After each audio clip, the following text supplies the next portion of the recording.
Unit 7. Recording 2. Sidis was the greatest genius in history. William Sidis, a genius. Probably the greatest mind of the 20th century.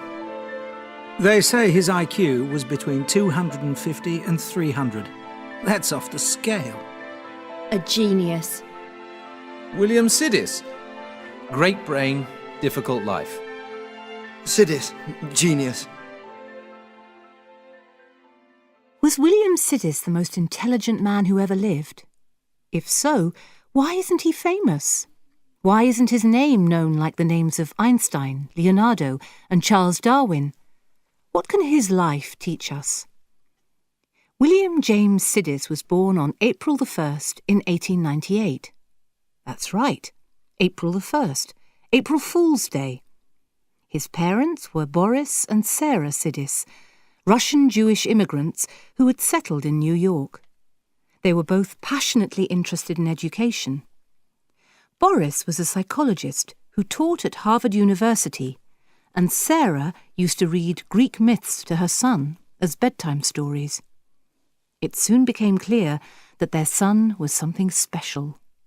Aged 6 months, William said his first word, door. At 7 months, he pointed at the moon and said, moon. At 18 months, William could read the New York Times. And aged 3, he reached up to a typewriter and wrote a letter to a shop called Macy's, asking them to send him some toys. At 6, he could speak Russian, French, German, and Hebrew. All of this took place at home, but soon he made newspaper headlines.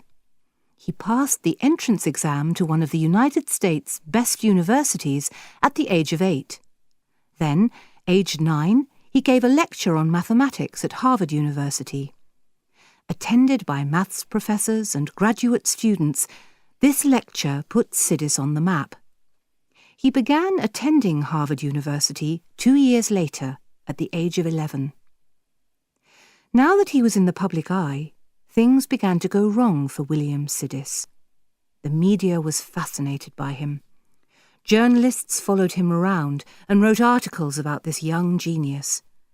Not surprisingly, Sidis began to feel like an animal in a zoo, with everyone watching him. He wasn't interested in becoming famous, nor in becoming an academic. He just wanted to live a quiet, private life. He tried. He went from job to job, publishing only one book of any academic interest. But everywhere he went, whatever he did, people eventually learned who he was, and the press kept writing about him. In 1944, he died, aged 46, almost forgotten. Since his death, many stories have been told about Sidis. Some said that his genius burned out like an old light bulb. His sister said Sidis knew all the languages of the world and that he could learn a language in a day. None of this was true. Even his IQ, which was supposed to be between 250 and 300, was just a guess. No intelligence test has been invented to go to that level of genius. So what can we learn from his life? Firstly, not all childhood geniuses will produce great things as adults.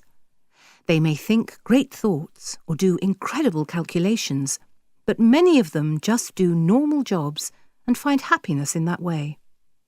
Secondly, Sidis spent much of his time and energy running away from fame.